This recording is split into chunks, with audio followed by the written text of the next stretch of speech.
Beverly Carter was my sweet mom. She was an executive broker and a top producing real estate professional from the North Little Rock, Arkansas area. While doing the work that my mom loved so much, she was kidnapped and murdered in the fall of 2014. A couple of weeks before that showing that took my mom from me, my mom began hearing from a couple. Their story was that they were out-of-state buyers. They were relocating due to work, cash buyers, and my mom was hearing from them from phone calls, text, and emails. Their phone number matched that of an out-of-state buyer. Their email address matched the fictitious names that they had given her. But my mom had no idea that these people were not who they said they were. She had no idea of their intentions to kidnap her, to hold her for ransom, and to take her perceived wealth. The husband of this couple that took my mom said when he was questioned, "Why Beverly?" He said, "Because she was a rich broker that worked alone." Just being in the profession, marketing herself as the professional that she was, made her a target. As my mom worked with this couple and learned more about how she could best serve them, she reached out to other agents within her agency to get them to be on the lookout for properties that might be of interest to this couple. My mom talked about this couple and their needs to my dad. And so many people were aware that Mom was working with these clients. However, something happened when the couple reached out and they requested to see a specific property. A property that my mom knew was vacant and was in a bit of disarray. A property that my mom knew probably wouldn't be what they were looking for. We know that it raised a red flag with my mom because my mom did a great thing. And that's that she made up a company policy in the moment, and she said to them, "I'm so sorry, but company policy prohibits me from working alone in a rural area." What my mom didn't anticipate was that the husband handed the phone to his wife, and the wife said, "Hey girl, I'm going to be joining the two of you at this property. Will your company be okay for the three of us to be there during this showing?" My mom, being so sweet and so professional, did as many of us would. She agreed to show them this property. A property that, I'll add, was known to be in a safe area. This was a common place for my mom. It's a lakefront property. Just a few doors down from this home is where the pastor of my mother's church lived. A community known for its safe community feel, where people are known to not even lock their doors. So my mom agreed to meet this couple and show them this property. It's 6 p.m. Keep in mind, my mom had never met them in a public place prior to this. My mom had no idea that on the other end of this transaction, the husband was a 7-time felon. And so my mom got to that property early that day, after calling my dad and saying that she was going to show that specific property, and Dad knew exactly where she'd be. 6 p.m. came, and a black car pulls up in the driveway, and it's the husband. And the husband starts in with all these excuses about how he's sorry that the wife will not be able to join them, that she got caught up at work. And sure enough, just kind of in tandem with those excuses, my mom's phone starts receiving text messages from the wife with the apologies. They asked my mom to proceed with showing the property that day, and asked my mom that while she toured the home with the husband, if she would just use her cell phone to take property photos to send to the wife.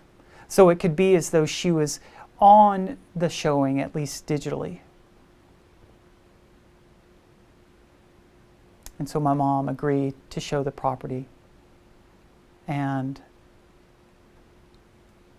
really one of the toughest things I've ever seen is at the conclusion of the trial, we received my mother's cell phone back, and the last 10 photos on the camera roll were of the interior of this home.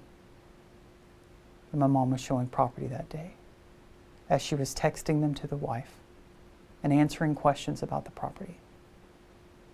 But my mom had no idea that on the second floor, one of the bedrooms, as she turned from taking a photograph, that she would be met with a roll of tape just like this one and a taser in her side. The bad guy has been very proud to admit that the last words that my mother heard in her safety were, "You're about to have a very bad day."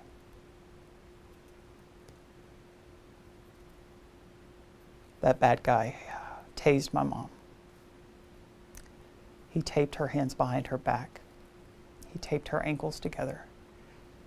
He ran this tape entirely around her head over her eyes and entirely around her head over her mouth. He went outside and got in his car and backed his car up to the house and opened the trunk and placed my mom in the trunk of that car.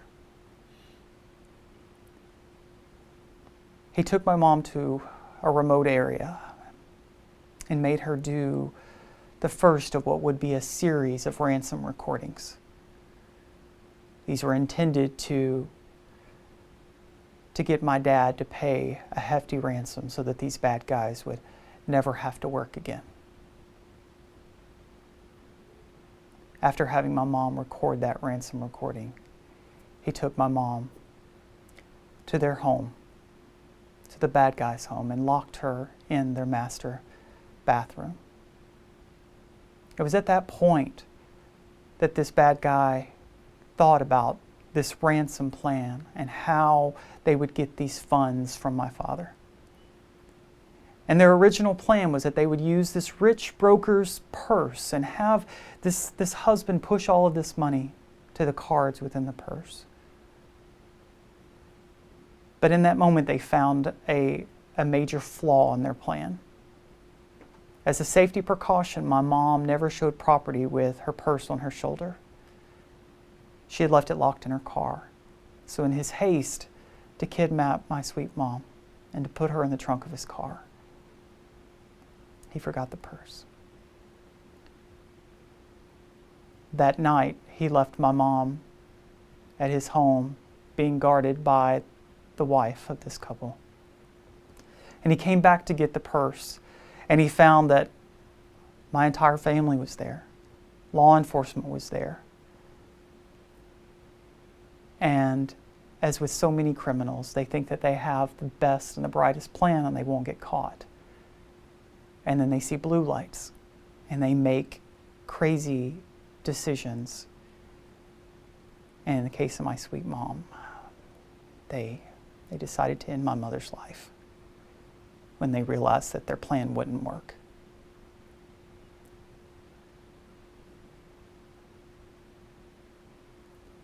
I carry with me my mother's name badge. This is the badge that she was wearing that day whenever she was showing property. It's a really harsh reality and reminder that these people perceived her not as the precious person that she was, but as a vehicle for money. And whenever they couldn't get what they wanted, they took this precious person, they broke it, and they discarded it. My mother's body was found buried in a shallow grave.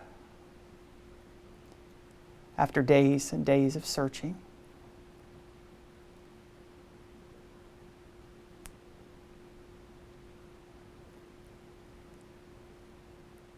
we're fortunate that in my mother's case, there was at least some justice, and that the people that took her are in prison now But our family has obviously a huge hole that can't be filled from my precious mom. And so in the aftermath of losing her, we've recognized what can happen within this industry and the things that we need to do to keep a similar tragedy from ever happening again. And so in response to losing my precious mom, we founded a nonprofit in her name. It's called the Beverly Carter Foundation. And it exists solely for safety awareness, training, victim advocacy, all for this industry. The industry that my mom loved so much, that she gave so much to, but also now an industry that can learn from my sweet mom and keep this from happening to other people. We welcome you to come to our website, check out our resources, rally with us to help keep others safe. Our web address is beverlycarterfoundation.org.